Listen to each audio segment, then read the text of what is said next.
Good morning students. मैं engineer Chhotelal Gautam आपके लिए लाया हूं एक बेहतरीन टॉपिक नंबर सिस्टम, संख्या पद्धति। स्टूडेंट्स, संख्या पद्धति जो है मैथमेटिक्स का सबसे बेहतरीन टॉपिक्स होता है और सबसे इनिशियल टॉपिक्स होता है। और अगर आपको मैथ बेहतर तरीके से जानना है, सीखना है, तो आपको संख्या पद्धति के सारे कॉन्सेप्ट्स अच्छे तरह से आने चाहिए, क्योंकि विदाउट संख्या पद्धति जाने आप मैथमेटिक्स के किसी भी क्वेश्चंस को नहीं कर पाएंगे, क्योंकि ये फाउंडेशन है, ये नींव कह सकते हैं। टॉपिक थोड़ा सा लंबा होगा, लेकिन इसके एक एक पॉइंट्स को आपको बेहतर तरीके से समझना होगा, तब जाकर के आप मैथमेटिक्स अच्छा कर पाएंगे, क्योंकि ये स्टार्टिंग है। और जब स्टार्टिंग आप बेहतर तरीके से करेंगे, अच्छा तरह से सीखेंगे, तो मैथमेटिक्स में आप 100 में 100% कर सकते हैं। तो चलिए हम स्टार्ट करते हैं बिना अपने समय को जाया किए हुए। संख्या पद्धति में कुछ कंसेप्ट्स हैं, कुछ थियरी हैं, जिन्हें आपको समझना बहुत जरूरी है, क्योंकि जब तक आप इसको नहीं समझेंगे, आप पूरी मैथमेटिक्स में जहां जहां भी क्वेश्चन करते जाएंगे, तमाम चीजें आपको आएंगे। जब इसका आप अर्थ नहीं समझेंगे, इसके कंसेप्ट को नहीं समझेंगे, तो आपको कुछ पल्ले नहीं पड़ेगा और चीजें आपको ऊपर से उड़ने लगेंगी। तो आप समझेंगे कि मुझे मैथमेटिक्स समझ में नहीं आ रही है। लेकिन मैथमेटिक्स बहुत ही बेहतर टॉपिक है, बहुत अच्छा आपको रिस्पांस देता है और मार्किंग बेस में बहुत बेहतर होती है। और हर कंपटीशन में, चाहे वो एसएससी हो, रेलवे हो, पुलिस हो, चाहे दरोगा की कोई भी वैकेंसी हो गवर्नमेंट जॉब की, मैथमेटिक्स कंपलसरी सब्जेक्ट होता है। तो चलिए हम स्टार्ट करते हैं। सबसे पहले हम आपको बताते हैं कि प्राकृतिक संख्या क्या होती है। देखो, प्राकृतिक संख्या को इंग्लिश में बोलते हैं नेचुरल नंबर्स। नेचुरल नंबर्स जो होती है, जो प्राकृतिक संख्याएं होती हैं, वो 1 से स्टार्ट होती हैं और 1, 2, 3, 4, 5 होते हुए ये अनंत तक जाती हैं। तो सवाल उठता है कि अगर आपसे कोई ये पूछे कि बाबू ये बताओ कि सबसे छोटी प्राकृतिक संख्या क्या है, तो आप देख सकते हैं कि सबसे छोटी प्राकृतिक संख्या हमारी 1 है, क्योंकि 1 से पहले कोई संख्या नहीं है और ये इनफाइनाइट तक जा रही है। तो अगर आपसे कोई पूछे कि सबसे बड़ी प्राकृतिक संख्या क्या होगी, तो सबसे बड़ी प्राकृतिक संख्या जो होगी वो होगी इनफाइनाइट, अनंत। अब इसके बाद जो है हम बात करते हैं, इसके जस्ट बाद आता है पूर्ण संख्या। देखिए, पूर्ण संख्या में कह रहा है कि 0 सहित सभी प्राकृतिक संख्याएं पूर्ण संख्या कहलाती हैं। यानी सारी की सारी प्राकृतिक संख्या तो पूर्ण संख्या होगी ही होगी, बट उसके अलावा एक संख्या और है, 0 भी इसमें शामिल होती है। तो हम कह सकते हैं कि 0, 1, 2, 3, 4 से लेकर इनफाइनाइट तक जो संख्याएं होती हैं, उनको हम बोलते हैं पूर्ण संख्या या होल नंबर। तो आप देख सकते हैं, अगर आपसे कोई पूछे इस संख्या में कि बचाओ कि सबसे छोटा जो है पूर्ण संख्या क्या है, तो आप देख सकते हैं सबसे छोटा पूर्ण संख्या हमारी 0 है। और अगर आपसे कोई पूछे कि सबसे बड़ी पूर्ण संख्या क्या होगी, तो सबसे बड़ी पूर्ण संख्या हमारी इनफाइनाइट होगी। तो आप पूर्ण संख्या देख रहे हैं कि पूर्ण संख्या जो है 0 और प्राकृतिक संख्याओं का हम कह सकते हैं कि ये समुच्चय है, ये ग्रुप है। यानी प्राकृतिक संख्या भी होगी और उसमें 0 भी शामिल होगा। उसके बाद आपकी एक संख्या आती है, वो होती है पूर्णांक। देखिए, पूर्णांक सबसे महत्वपूर्ण पॉइंट्स होता है और पूर्णांक को 3 भागों में डिस्ट्रीब्यूट किया गया है। सबसे बीच में शून्य पूर्णांक होता है और शून्य पूर्णांक से दाहिने जो है हमारा धन पूर्णांक होता है, और शून्य पूर्णांक से जो बाएं तरफ होती है हमारी ऋण पूर्णांक होती है। ऋण पूर्णांक को हम आई पे पावर माइनस से इंडिकेट करते हैं और धन पूर्णांक को हम आई पे पावर प्लस से इंडिकेट करते हैं। तो आप देख सकते हैं कि माइनस इन्फिनाइट से होते हुए -4, -3, -2, -1 तक जो संख्याएं होती हैं ऋण पूर्णांक होती है। 0 को हम शून्य पूर्णांक कहते हैं और धन पूर्णांक जो स्टार्ट होता है 1, 2, 3, 4, 5 से लेकर इनफाइनाइट तक होता है। तो अगर आपसे कोई ये पूछते कि सबसे बड़ा धन पूर्णांक ऋण पूर्णांक बताइए, तो देखिए सबसे बड़ा ऋण पूर्णांक हमारा -1 है। -1 सबसे बड़ा है, फिर -1 से छोटा -2 है, -2 से छोटा -3 है, और ऐसे होते होते -इनफाइनाइट तक है। तो सबसे बड़ा ऋण पूर्णांक आपका -1। इसी तरह धन पूर्णांक आप देख सकते हैं, धन पूर्णांक 1 से स्टार्ट होता है और 1, 2, 3 होते हुए इनफाइनाइट तक जाता है। तो ये सबसे छोटा धन पूर्णांक है और ये सबसे बड़ा धन पूर्णांक है। तो कोई पूछेगा कि सबसे छोटा धन पूर्णांक, तो सबसे छोटा धन पूर्णांक 1। और आप इसमें देख सकते हैं ये जो टोटल जो पूर्णांक है, जिनको हम इंग्लिश में इंटीजर बोलते हैं, ये ऋण पूर्णांक, जीरो और धन पूर्णांक का समुच्चय होता है। यानी इन तीनों को अगर मिला दिया जाता है तो ये टोटल हम इसको बोलते हैं कि ये पूर्णांक है। अगर आपसे कोई पूछ दे, कह दे कि चलो आप बताओ कि सबसे बड़ा पूर्णांक क्या है, तो सबसे बड़ा पूर्णांक देखिए हमारा जो ये इनफाइनाइट है, और कोई कहेगा कि सबसे छोटा जो पूर्णांक, तो हमारा देखिए माइनस इनफाइनाइट है। तो ये कोई संख्या तो नहीं है, बट ये है कि हम अनंत प्लस अनंत और माइनस अनंत से इसको इंडिकेट करते हैं। उसके बाद देखेंगे एक संख्या हमारा आता है सम संख्या, जिसको हम इंग्लिश में बोलते हैं इवन नंबर्स। इवन नंबर्स क्या होता है, ये सभी संख्याएं जो 2 से विभाजित हो जाए। यानी आप कोई भी संख्या ले लीजिए, उसमें 2 से जो है भाग दीजिए, डिवाइड करिए, और अगर वो पूरी पूरी कट जाती है, किसी प्रकार का कोई शेष नहीं बचता है, तो हम उसको बोलते हैं कि वो सम संख्या है। जैसे 2, 4, 6, 8, 10, 12 और ऐसे करते करते वो इनफाइनाइट तक जाएगा, इसको हम सम संख्या बोलेंगे। तो सबसे छोटी सम संख्या हमारी क्या हो जाएगी, 2। और कोई कहेगा सबसे बड़ा, तो सबसे बड़ा अनंत। ठीक इसी प्रकार एक आता है हमारा विषम संख्या। विषम संख्या होता है ऑड नंबर। तो वे सभी संख्याएं जो 2 से विभाजित न हो, विषम संख्या कहलाती है। यानी किसी संख्या में 2 से डिवाइड करें और वो पूरा पूरा न कटे, तो हम कह सकते हैं कोई विषम संख्या है, जैसे 3, 5, 7, 9, 11 और इनफाइनाइट। आप देख सकते हैं इसमें 2 का डिवाइड करेंगे तो ये नहीं कटेगा। अब आपसे कोई पूछ देगा कि चलिए बताइए कि इसमें सबसे छोटी विषम संख्या क्या है, तो देखिए सबसे छोटी विषम संख्या हमारी क्या हो गई, 3 हो गई। अब इसके बाद एक हमारी संख्या होती है अभाज्य संख्या, जिसको बोलते हैं प्राइम नंबर। प्राइम नंबर क्या होता है, देखिए प्राइम नंबर होता है कि वे सभी संख्याएं जो एक और स्वयं के अलावा किसी भी संख्या से न विभाजित हो। यानी सिर्फ एक से कटना चाहिए और स्वयं से कटना चाहिए, और इसके अलावा और किसी भी संख्या से विभाजित नहीं होनी चाहिए। ऐसी संख्या को बोलते हैं कि वो अभाज्य संख्या। जैसे आप देख सकते हैं 2, 3, 5, 7, 11, 13, 17 ये संख्याएं जो होती हैं उनको हम बोलते हैं अभाज्य संख्या। क्योंकि जब इनको हम डिवाइड करेंगे तो या तो एक से कटेगा, या तो खुद जो संख्या है उसी से कटेगा, और किसी से नहीं कटेगा। तो सबसे छोटा अभाज्य संख्या 2 होता है, जो सम संख्या होती है। बाकी कोई भी इसमें सम संख्या नहीं होती है। तो सिर्फ एक ही संख्या है जो सम होती है, जिनको हम अभाज्य संख्या बोलते हैं, वो है 2, सबसे छोटा अभाज्य संख्या। तो सबसे छोटी अभाज्य संख्या जो सम संख्या है वो 2 होगी, और 2 के अलावा कोई भी सम संख्या अभाज्य संख्या नहीं होगी। दूसरा चीज हम देखते हैं, इसको बोलते हैं भाज्य संख्या, कंपोजिट नंबर। तो देखिए भाज्य संख्या क्या होता है, भाज्य संख्या होता है कि वे सभी संख्याएं जो एक से और स्वयं से कटे, और इसके अलावा भी किसी अन्य संख्या से भी विभाजित हो जाए। यानी एक से कटे, स्वयं से कटे, और इनके अलावा भी कोई संख्या हो उससे भी विभाजित हो जाए, तब हम उन्हें बोलेंगे कि वो क्या है, भाज्य संख्या। जैसे आप देखेंगे 4, 6, 9। अब 4 का अगर हम फैक्टर निकालते हैं, गुणनखंड, तो 1, 2, 4 होगा।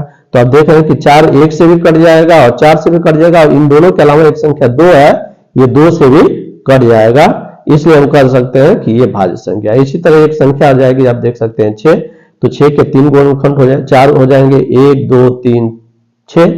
तो आप देख रहे हैं कि 6 1 से भी कट रहा है और स्वयं से तो कट ही रहा है, लेकिन इसके अलावा 2 संख्या और है, 2 और 3, जिससे भी ये कट रहा है। इसलिए हम कह सकते हैं कि 4, 6, 9 जो है ये हमारी जो है भाज्य संख्या है। अब इसके बाद जो है हमारा जो टॉपिक आता है वो ये आता है, इसको हम बोलते हैं, आप देख सकते हैं, ये है सअभाज्य संख्या। इसको हम बोलते हैं को प्राइम नंबर्स।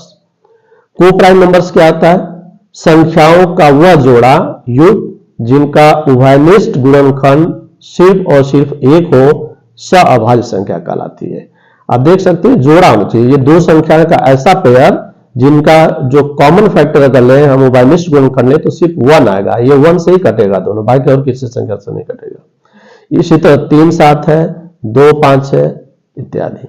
अगर हम आपसे कह दें कि बताओ कि 2 और 4 जो है सअभाज्य संख्या एक नहीं है, तो ये 2 और 4 सअभाज्य संख्या नहीं होगी। क्यों? क्योंकि 2 का देखिए 2 का फैक्टर 1 और 2 हो रहा है, 4 का फैक्टर 1, 2, 4 है, तो इसमें 2 वैल्यू है जो कॉमन फैक्टर्स आ रहे हैं, इस वजह से यह सअभाज्य संख्या नहीं होगी। इसके बाद एक हमारा टॉपिक आता है, इसको हम बोलते हैं परिमेय संख्या। देखिए परिमेय संख्या क्या होता है, परिमेय होता है कि वे संख्याएं जिन्हें p/q के रूप में लिखा जा सके, किंतु q नॉट इक्वल टू 0। जो नीचे वाली संख्या है 0 नहीं होनी चाहिए। ऊपर 0 हो सकता है किंतु नीचे 0 नहीं होगा, क्योंकि जब किसी भी संख्या में 0 से डिवाइड कर देते हैं तो वो अनंत हो जाता है, जो कि एक वास्तविक संख्या को रिप्रेजेंट नहीं करता है। और p तथा q को क्या होना चाहिए, पूर्णांक होना चाहिए, यानी p को भी पूर्णांक होना चाहिए और q को भी पूर्णांक, ये दोनों पूर्णांक होना चाहिए और q को 0 नहीं होना चाहिए। जैसे आप देख सकते हैं -2 है, 6 है, 3/7 है, 22/7 है, 125 है, ये सारी संख्याएं परिमेय संख्या है। उसके बाद जो है आप देखेंगे अपरिमेय संख्या। अपरिमेय संख्या क्या होती है, अपरिमेय संख्या वे सभी संख्याएं जिन्हें p/q के रूप में नहीं लिखा जा सके, अपरिमेय संख्या कहलाती है। आप देख सकते हैं √2 है, पाई है, 2.3 है, -√2 है इत्यादि।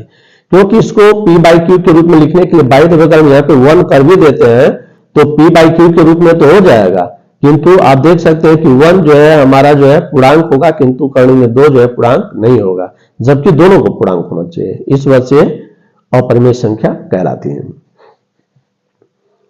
अब इसके बाद एक आता है वास्तविक संख्या। तो परिमेय संख्या तथा अपरिमेय संख्याओं के सम्मिलित रूप को हम वास्तविक संख्या कहते हैं। यानी इन दोनों को मिला दिया जाए तो वो दोनों सम्मिलित रूप से वास्तविक संख्या होती हैं। यानी 2, 0, -1, √2, पाई, 22/7 ये तमाम संख्याएं वो पॉइंट में भी हो सकती हैं, अंडर रूट में भी हो सकती हैं, निगेटिव में भी हो सकती हैं। ये सारी संख्याओं को हम बोलते हैं कि ये वास्तविक संख्याएं होती हैं, रियल नंबर्स इनको बोलते हैं। इसके बाद जो एक संख्या आती है हमारी कॉम्प्लेक्स नंबर, जिनको बोलते हैं सम्मिश्र संख्या। तो वास्तविक तथा काल्पनिक संख्याओं के संयुक्त रूप को हम सम्मिश्र संख्या कहते हैं। आप देख सकते हैं जैसे z = a + ib, जहां a और b ये दोनों वास्तविक संख्याएं होती हैं। जैसे ib वाला जो पोर्शन होता है इसको हम बोलते हैं कि एक काल्पनिक संख्या है। तो एक वास्तविक और एक काल्पनिक दोनों को जब हम कंबाइन कर देते हैं तो हम बोलते हैं कि एक कॉम्प्लेक्स नंबर हो गया, यानी सम्मिश्र संख्या हो गया। तो आप देख सकते हैं अगर इस टाइप से कोई चीज है तो ये सिर्फ 4i है, ये काल्पनिक हो जाएगी, 4i वाली जो संख्या हमारी काल्पनिक हो जाएगी और 2 जो हमारी वास्तविक संख्या हो जाएगी। इसके बाद हमारा टॉपिक आता है क्रमागत संख्या का। देखिए क्रमागत संख्या क्या होता है कि क्रम से आने वाली संख्याएं क्रमागत संख्याएं कहलाती हैं। क्रम से आना चाहिए। जैसे अगर मैं बोलूं कि क्रमागत पूर्णांक, तो क्रमागत पूर्णांक मतलब कि n, n+1, n+2, n+3, यानी आप देख सकते हैं कि 2 क्रमागत पूर्णांकों का अंतर 1 होता है। आप अगले वाली संख्या में से पिछले वाली संख्या को माइनस करेंगे तो ये अंतर हमेशा 1 का आएगा। इसी तरह क्रमागत सम संख्या, क्रमागत सम संख्या को हम ऐसे लिखते हैं x, x+2, x+4, x+6, जहां x एक सम संख्या होना चाहिए। अगर यहाँ पे कोई सम संख्या है तो उस संख्या में जब 2-2 जोड़ते जाएंगे हम तो ये हमारी क्रमागत सम संख्या हो जाएगी। इसी तरह का आता है क्रमागत विषम संख्या। देखिए क्रमागत विषम संख्या भी जो है x, x+2, x+4, x+6 ही होगी, बशर्ते है कि x की जगह पे कोई भी विषम संख्या होना चाहिए, कोई विषम संख्या। जैसे अगर 3 है, 3 में 2 जोड़ देंगे तो 5 हो जाएगा, 5 फिर 3 में 4 जोड़ देंगे तो 7 हो जाएगा। तो ये संख्याएं जो होंगी वो क्रमागत विषम संख्याएं होती हैं। और 2 क्रमागत विषम संख्याओं का अंतर जो होता है वो हमेशा होता है कितना, 2। तो आप देख सकते हैं कि ये कुछ टॉपिक्स थे नंबर सिस्टम्स के, जिन्हें आपको जानना बहुत जरूरी है और इनके कंसेप्ट को जानना बहुत जरूरी है। तो इन चीजों को आपको जो है बढ़िया ढंग से देख लेना और पढ़ लेना है। उसके बाद जो है अब हम देखते हैं कि क्वेश्चन किस प्रकार से पूछे जाते हैं, कैसे क्वेश्चंस नंबर सिस्टम में आते हैं। तो अब देखेंगे हम लोग अब हमारा जो है संख्या पद्धति पर आधारित कुछ प्रश्न जो है हम देखते हैं। ठीक, देखिए इसमें जो है पहला जो होता है जातीय मान और स्थानीय मान। जातीय मान जैसे हम लोकल वैल्यू या फेस वैल्यू बोलते हैं और स्थानीय मान को बोलते हैं प्लेस वैल्यूज। तो किसी संख्या में किसी अंक का जातीय मान स्वयं उस अंक का मान ही होता है। यानी आप देख सकते हैं कि किसी भी संख्या का फेस वैल्यू नहीं बदलता है। जैसे एक इंसान का चेहरा नहीं बदलता है, उसी तरह किसी संख्या का फेस नहीं बदलता है। अगर हम आपको 12076 एक संख्या है, अगर हम इसमें बोलेंगे कि 7 का जातीय मान क्या होगा, तो 7 का जातीय मान 7 ही होगा। जैसे 30092 है, अगर हम पूछेंगे कि 9 का जातीय मान क्या होगा, तो 9 ही होगा। दूसरा, किसी संख्या में किसी अंक का स्थानीय मान। देखिए स्थानीय मान क्या होता है कि किसी भी संख्या में किसी अंक का स्थानीय मान निकालने के लिए उस अंक को लिखकर अंक के दाहिने जितने अंक हो उतने 0 लिखकर निकाला जाता है। जैसे अगर हम आपको बोल दें कि 12963 में 2 का स्थानीय मान क्या होगा, तो देखिए 2 यहाँ पे है तो 2 का आप लिख लीजिए और 2 के बाद जितने अंक हैं 1 2 3 जितने अंक हैं, यहाँ 3 अंक है तो 3 जीरो बढ़ा लीजिए। इसी तरह 9360127 है, इसमें मैं कहूंगा कि 9 का स्थानीय मान क्या होगा, तो देखिए आप 9 को लिखेंगे और 9 के बाद जो जितनी संख्या है 1 2 3 4 5 6, तो आप 6 जीरो बढ़ा लेंगे तो ये हो जाएगा हमारा स्थानीय मान। तो इस तरह हम स्थानीय मान निकालते हैं। अब दूसरा देखेंगे, दूसरा जो पॉइंट्स है वो आता है इकाई का अंक ज्ञात करना। आपसे क्वेश्चन पूछा जाता है कि इकाई का अंक हम कैसे ज्ञात करेंगे।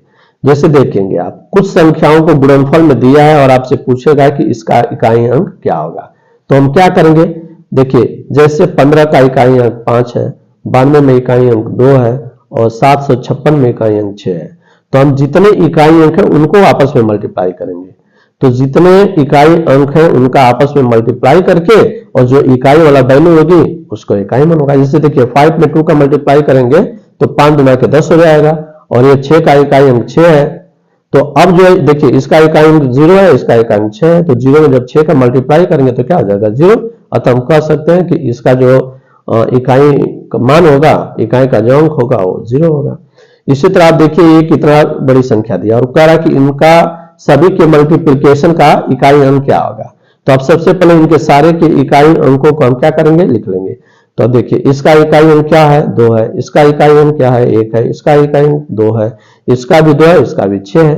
तो जब हम इसको सबको आपस में मल्टीप्लाई करेंगे तो 72 होगा, 72 होगा। अब इस 72 में इकाई का अंक क्या है 2, तो हम कह सकते हैं कि चलिए इसका इकाई का मान क्या हो जाएगा 2 होगा।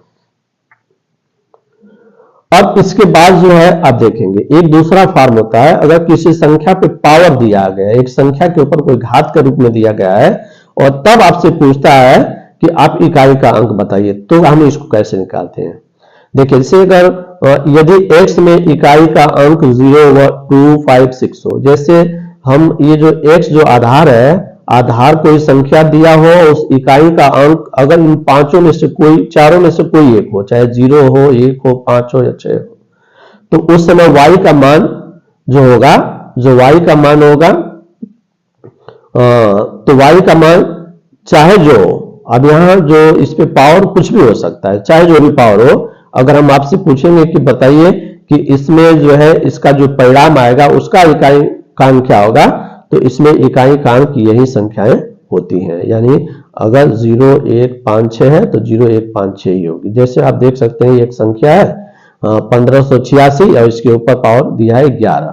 अब इसको कहेगा कि इसको हल करने पर इकाई का अंक क्या होगा, तो आप क्या करेंगे, सबसे पहले यहाँ पे देखेंगे कि इकाई में आ क्या रहा है। तो इकाई में देखिए 6 है, तो मैं बताऊं कि अगर इकाई में 6 होगा तो इस टोटल का इकाई जब वैल्यू आएगी उसकी वैल्यू आ जाएगी 6। देखिए अगर ये है, हम कह रहे हैं कि इसमें पावर 121 है, मैं पूछूंगा कि इसमें इकाई का अंक क्या होगा, तो आप देखिए इसमें इस संख्या में इकाई का अंक 1 है, तो मैं बोला हूं कि 0 1 5 और 6 इसमें से कोई भी रहेगा तो इसका टोटल का जो परिणाम आएगा इकाई का अंक वो 1 आएगा।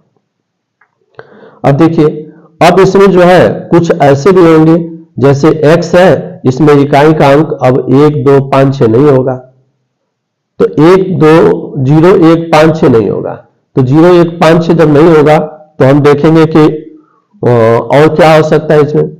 तो इसके अलावा देखिए इनके अलावा क्या है 2 3 4 7 8 9 ये संख्याएं होंगी। अगर ये संख्याएं आ रही है, यानी इनके अलावा अगर कोई ये संख्या अगर इकाई के अंक पे, तो इसको निकालने का फार्मूला आपको बता दें कि होता क्या है कि देखिए सबसे पहले हम पावर देखते हैं, तो जो पावर होता है पावर में से 1 माइनस कर देते हैं, तो पावर में से 1 माइनस कर देंगे तो देखिए 67 में से 1 माइनस करेंगे तो 66 होगा। अब क्या करते हैं कि इसमें 4 से डिवाइड करते हैं, हमेशा 4 से डिवाइड करके उस शेषफल देखते हैं कि कितना हमारा शेष आ रहा है। तो देखिए 66 में 4 का डिवाइड करेंगे तो शेषफल आ जाएगा 2।